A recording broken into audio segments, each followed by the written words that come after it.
सरस्वती जी और उनकी बहू रश्मि के बीच एक दिन बहस छिड़ जाती है। आखिर किसका काम ज्यादा आसान है, बहू का या सास का? माँ जी, सास को काम ही क्या है, आपके सारे काम उंगलियों पे तो हो जाते हैं। कुछ भी। हाँ, हिसाब तो उंगलियों पे ही हो जाता है ना। अरे बेटा, ऐसा सिर्फ अभी लगता है, जो मुझे करना पड़ता है ना वो तुझे करना पड़े तो समझ आएगा कि असली काम का पहाड़ कैसा होता है। ठेले बराबर वजन भी नहीं है आपके काम में, और बात पहाड़ों के वजन की कर रही हैं आप। तू ऐसा करती ही क्या है घर में बेटा, ये तो बता मुझे। मैं थोड़ी ना कुछ करती हूँ, सब जादू से हो रहा है इस घर में। अरे एक दिन मेरा काम करोगी तो समझ आएगा। Okay okay, shut up.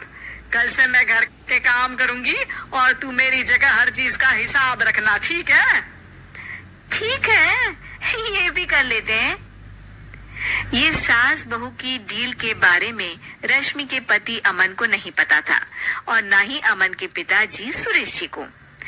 पर गेहूं के साथ साथ जैसे घुन भी पिस जाता है, ये दोनों भी पीसने वाले थे। सुबह अमन उठकर रेडी होता है ऑफिस जाने के लिए, तो पता है उसके कपड़े नहीं निकले हुए हैं। अरे रश्मि, तुमने मेरे कपड़े नहीं निकाले? अपनी माँ से पूछो ना, उन्हीं का काम है ये। अमन अपनी माँ के पास जाता है। अब मेरे कपड़े आज आप देने वाले हो क्या माँ? हाँ, देना तो मुझे ही चाहिए, पर तेरी बहू ने कपड़े धोने ही नहीं डाले, तो कोई भी धुला हुआ कपड़ा नहीं है बेटा। हैं? ऐसा क्यों? कपड़े तो धोने आप ही देते हो ना माँ? अरे बहू ने तुझे बताया नहीं, अब हम अदल बदल गए हैं, मैं अब बहू और तेरी बीवी सास। अमन परेशान हो गया। वो बिना इस्त्री के कपड़े पहनकर ऑफिस चला गया।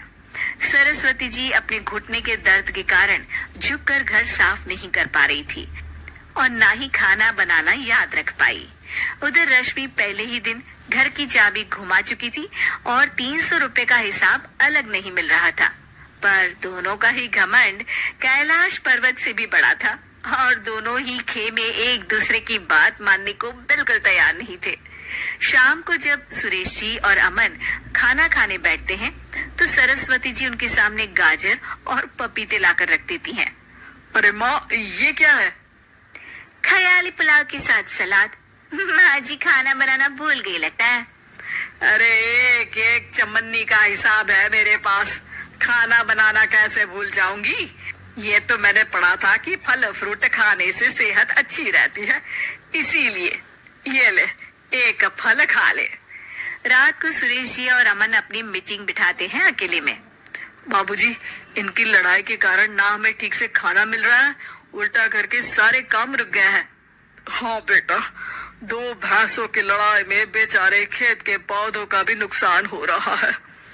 पर पापा, क्या बताऊं आपको, मैंने माँ को इस महीने की 2 तारीख को बिजली के बिल के पैसे दिए थे। आज बिल भरने के लिए मांगने गया तो पता चला कि रश्मि उन पैसों से गैस सिलेंडर ले आई। अच्छा, तो सिलेंडर के पैसों का क्या हुआ? अब सिलेंडर के तो कोई पैसे नहीं थे बाबूजी, हमारे घर पर गैस की पाइपलाइन लगी है ना। बेटा, इन दोनों का कुछ करना पड़ेगा, नहीं तो अपने घमंड के चक्कर में पूरा घर बर्बाद कर डालेंगे ये दोनों। अमन और सुरेश जी काफी सोच विचार के बाद एक निष्कर्ष पर पहुंचते हैं। रात ही को दोनों अपनी पत्नियों की अलमारी से नई साड़ी निकालते हैं और सुबह जब रश्मि और सरस्वती जी उठते हैं तो देखते हैं कि दोनों पति साड़ी पहनकर चढ़ाव पर सब्जियां काट रहे हैं। अरे ये सब क्या हो रहा है? क्या हो रहा है मतलब? हाँ, आप दोनों अदल बदल हो सकते हो तो हम क्यों नहीं? अरे क्या मतलब?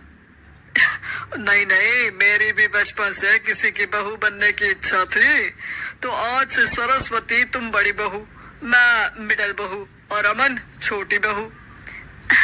अरे लेकिन सब घर पर बैठ जाएंगे तो कमाएगा कौन?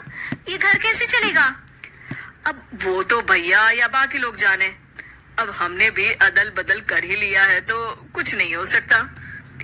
रश्मि और सरस्वती जी को समझ में आ जाता है कि उन दोनों की आपस की डील की वजह से इन दोनों को बहुत तकलीफ हो रही है और उनकी ईगो ने दूसरों को कितनी यातनाएं दी है।